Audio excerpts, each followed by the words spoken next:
My man said, being from the East Coast, I'll finish his thought.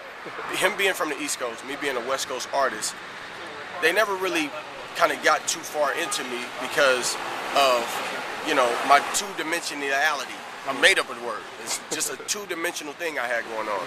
What I didn't realize was that I was being closed-minded to the business. So I kind of shut New York out. Like, I didn't do nothing for New York. I didn't do music for New York. I didn't collaborate with New York artists. At the same time, I revered them. So, you know, I kind of stayed two-dimensional. And that was my fault. And it wasn't until, you know, like 1998, 1999 that I broke out, because I started hanging out with Nas, one of the greatest MCs of all time. I started hanging out with like Rakim, and you know, and Dr. Dre was bringing a whole lot of other people to the studio for me to meet.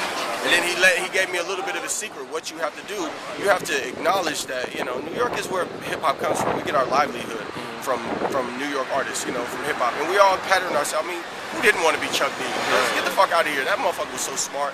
Who didn't want to be like, you know, Brother Jay from X-Clan? Who didn't want to be, you know, Big Daddy Kane? I was just hanging out with Big Daddy Kane and Kool D just recently. Like, who doesn't want to be these people? These boys still got swag. They don't age. They're timeless. They're like fucking Louis the 13th fucking Remy Cognac, man. I mean, what the fuck? So I got it together, and I went out there and I pounded the pavement out there, man. I used to jump on the A train, man, go up to Harlem, you know, go up there, eat at Sylvia's, and, you know, just be on Lenox 125th, like, just, you know, go in the back streets and shit.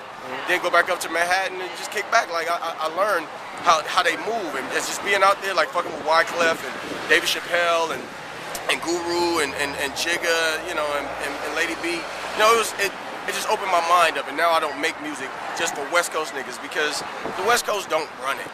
You know what I mean? We had our shine back in the day, you know what I'm saying? God rest his soul, Nate Dogg helped us to make a sound, G-Funk, you know, but at the same time, we don't run it. The hip-hop game is for the forward thinkers.